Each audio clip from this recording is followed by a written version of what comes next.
Earlier this year, 3 lucky ticket holders divided a record $1.5 billion Powerball jackpot. The windfall for each of them? A cool $529 million. It's lottery season for professional athletes too. Since December, 3 Major League Baseball free agents, pitchers Zack Greinke and David Price, and outfielder Jason Heyward, signed multi-year contracts with a combined value exceeding $607 million over the potential duration of their deals, according to published reports. Other top players have received lucrative deals as well. In the build-up to Super Bowl 50, the National Football League Players Association predicted the salary caps would surge to $10 million and beyond a team beginning this season. Unlike the Powerball, the ultimate long-shot game of chance, top professional athletes will convert their skill into millions thanks to an escalating financial arms race that's being fueled by lucrative TV deals. The paydays are huge. While the median household income in the U.S. was just a shade over $53,000 last year, the average baseball player earned $4.25 million in 2015. Average annual salaries range from $2 million to $4 million in the other major sports, basketball, hockey, and of course, the National Football League. Even the minimum salaries in each of the major sports dwarf the amounts earned by Joe Lunchbucket. But because of the differences in how professional sports contracts are structured, the similarities end there. On one side of the ledger are players in the National Basketball Association, the National Hockey League, and Major League Baseball, who can generally count on guaranteed contracts in which money is doled out over an agreed-upon number of years, although some deals contain deferred payments as well. On the other side are National Football League players who don't historically receive such guaranteed annual payouts. Instead, their multi-year contracts are a mix of signing bonuses and guaranteed money, a Byzantine system that can make it difficult to weigh a player contract's true value. Contracts can be sweetened by various incentives. Moreover, player contracts have to fit beneath the NFL salary cap, which was a little over $143 million per year in 2015.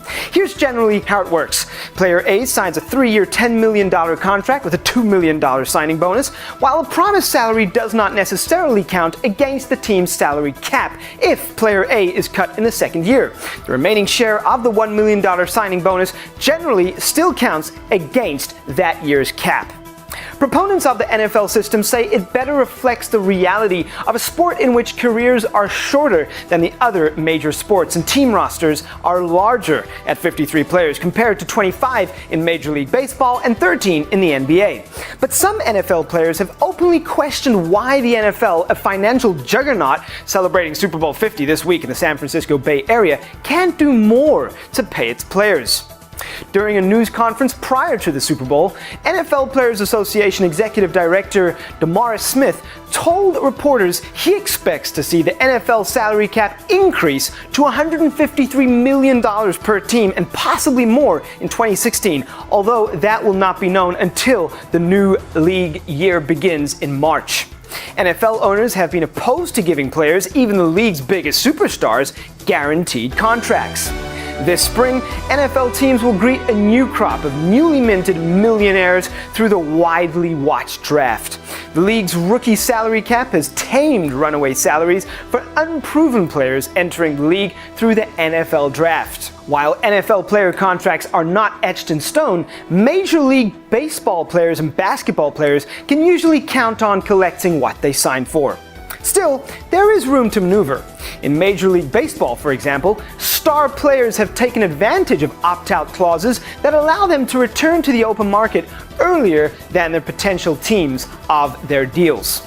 After opting out of the last 3 years of his contract with Los Angeles Dodgers, Greinke entered the free agent market this winter and signed a 6-year deal worth a reported $206.5 million. The average annual salary was slightly higher than Price's $217 million over 7 years with the Boston Red Sox.